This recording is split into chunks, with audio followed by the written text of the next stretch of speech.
ఏంటి కూర్చొని తినేస్తున్నాను అనుకుంటున్నారా? నేతి బీరకాయ పచ్చడిలో నెయ్యి వేసుకొని అన్నం తింటున్నానండి. రండి రెసిపీ ఎట్లా చేయాలో చూసేద్దాం.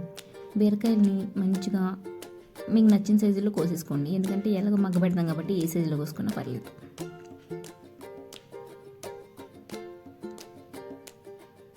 ఇప్పుడు పొయ్యి మీద మా ఇంట్లో ప్యాన్ లేదు, నేను దాకా పెట్టుకున్నాను. మీకు దగ్గర ఏది ఉండేది పెట్టుకోండి. ఆయిల్ వేసి పచ్చిమిరకాయలు ఎరగొట్టేసుకోండి, లేదంటే మన మొహం మీదకి వచ్చేస్తాయి.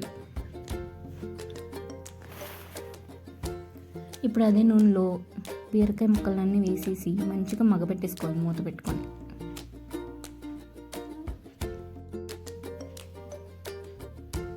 ఇప్పుడు ఇలా వాటర్ వచ్చాక చింతపండు వేసుకోవాలి, చూసుకొని వేసుకోండి. ఇప్పుడు వాటర్ పోయాయని తెలియాలంటే అలా జరపండి, వాటర్ రాకపోతే వాటర్ అయిపోయినట్టు. ఇప్పుడు రోట్లోకి పచ్చిమిరకాయలు, వెల్లుల్లి, జీలకర్ర, ఉప్పు వేసి మంచిగా దంచేసుకోండి. తర్వాత ఇందాక మనం మగ్గబెట్టిన బీరకాయ ముక్కలు ఉన్నాయి కదా, అవి కూడా వేసేసుకొని మంచిగా దంచేసుకోండి. లేదంటే మిక్సీలో అన్నా వేసేసుకోండి, ఏం పర్లేదు. ఇప్పుడు దీన్ని వేడివేడి అన్నంలో వేసుకొని తింటే ఉంటుంది. అన్నం మొత్తం పచ్చడితోనే తినేయచ్చు. నచ్చితే లైక్ చేయండి. బాయ్.